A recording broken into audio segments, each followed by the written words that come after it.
Questão 8. A figura representa no plano cartesiano a trajetória de uma bola que foi chutada a partir do ponto menos 5 e 0, localizado no chão, e seguiu uma trajetória parabólica até bater na parede no ponto 0 e 2. Se não houvesse a parede, a bola seguiria sua trajetória até o ponto R, que é 1 e 0 no chão. Admitindo-se que a trajetória descrita pela parábola é moderada por uma função quadrática, determine a expressão e a altura máxima da bola. Bom, então vamos colocar aqui na figura, aproveitar que já tem uma figura, a gente coloca as informações que estão aqui no enunciado. Então aqui é o ponto menos 5 e 0, então a abscissa aqui é menos 5. O Q, que é o instante que bateu na parede, que está aqui localizado bem no eixo Y, a altura é 2 metros, né, que é o ponto 0,2. E aí se essa trajetória continuasse, ia bater no ponto R, que é o ponto 1 e 0. Então aqui a abscissa é 1. Bom, então aqui a pergunta A é, determine a expressão algébrica dessa função. Então, nesse caso aqui, a gente tem uma parábola e a gente tem as duas raízes dessa parábola. Então, é melhor a gente fazer pela forma fatorada. A forma fatorada é y igual a A, que multiplica x menos uma raiz, x menos a, ou segunda raiz. Essa forma é boa, mais fácil, mais prática, quando a gente já tem as duas raízes aqui, né? Que é o que a gente conseguiu com as informações do enunciado. Então, substituindo as raízes, y igual a A, que multiplica x mais 5, x menos 1. Então, perceba o detalhezinho aqui, é sempre pela forma fatorada x e o oposto da primeira raiz, x, e o oposto da segunda raiz. Né? Primeira e segunda raiz é modo de falar, não tem uma ordem certa para as raízes. Né? Poderia ter ficado trocado aqui, não tem problema. Mas aí, como é o oposto, e a raiz aqui é menos 5, então fica mais 5. Como é o oposto e a raiz aqui é 1, então aqui fica menos 1, certo?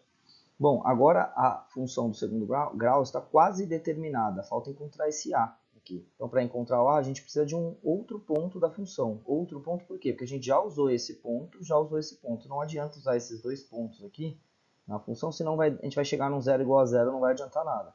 A gente precisa de um terceiro ponto, e o terceiro ponto é do ponto Q aqui, ó. É o ponto 0,2.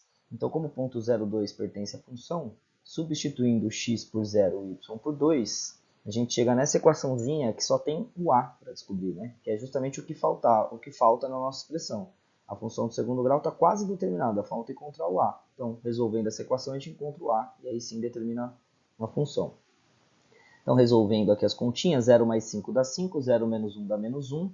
A gente chega aqui, menos 5A é igual a 2 e o A é menos 2 quintos.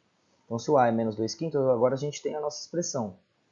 A expressão vai ser y igual a menos 2 quintos vezes x mais 5 vezes x menos 1. E aí, essa expressão já é a função do segundo grau que o exercício pediu, a expressão algébrica. Mas se você quiser deixar na forma geral, a gente pode deixar na forma geral. A gente só fazer essa distributiva aqui. Então, vamos fazer essas multiplicações, vamos realizar as multiplicações. Efetuando primeiro a parte dos binômios aqui, quando multiplicando x mais 5 por x menos 1, e agrupando os termos semelhantes, a gente chega nessa expressão. E agora sim, distribuindo o menos 2 quintos, a gente chega nessa expressãozinha aqui. Ó. Y igual a menos 2 quintos x quadrado, menos 8 quintos de x e mais 2, certo? O que faz sentido, né? Uma parábola com cavidade resultada para baixo e o C é 2, né? Exatamente o que a gente queria que acontecesse aqui, o C é 2. Bom, então a letra A está respondida de três maneiras diferentes, né? Pode ser tanto essa expressão, quanto essa, quanto essa. No gabarito provavelmente vai estar a última aqui, né? Mas as três estão certas. Na letra B, a altura máxima da bola. Então, para descobrir a altura máxima da bola, ele quer saber o y do vértice, né? É essa alturinha aqui que ele quer saber. Bom, mas para isso, aqui a gente já é tranquilinho achar o x do vértice. Não precisa nem usar a fórmula. Por quê? Pela simetria da parábola, ó, perceba que a distância entre as raízes é 6. Então, o meio vai estar a 3 de distância das duas raízes. Então, indo 3 para a direita aqui, a gente chega no x igual a menos 2. Ou seja, o x do vértice é menos 2. Então, sabendo que o x do vértice é menos 2, para descobrir a altura é só substituir o x por menos 2 em qualquer uma das expressões. Essa expressão aqui me parece mais difícil, porque está cheia de fração, elevado ao quadrado. Então, dá para fazer, mas eu vou escolher melhor essa daqui de cima, que essa aqui me parece mais fácil. Vou substituir o x por menos 2. Então, substituindo o x por menos 2, a gente chega nessa continha aqui, menos 2 quintos, que pode ser trocado por menos 0,4, né? Efetuando a divisão. Menos 2 mais 5 dá 3, menos 2 menos 1 dá menos 3. Então, basta fazer essa conta, ó. Menos 0,4 vezes menos 9. e aí então a altura é 3,6. No caso aqui, como está tudo em metros, então a altura, a resposta final é 3,6 metros.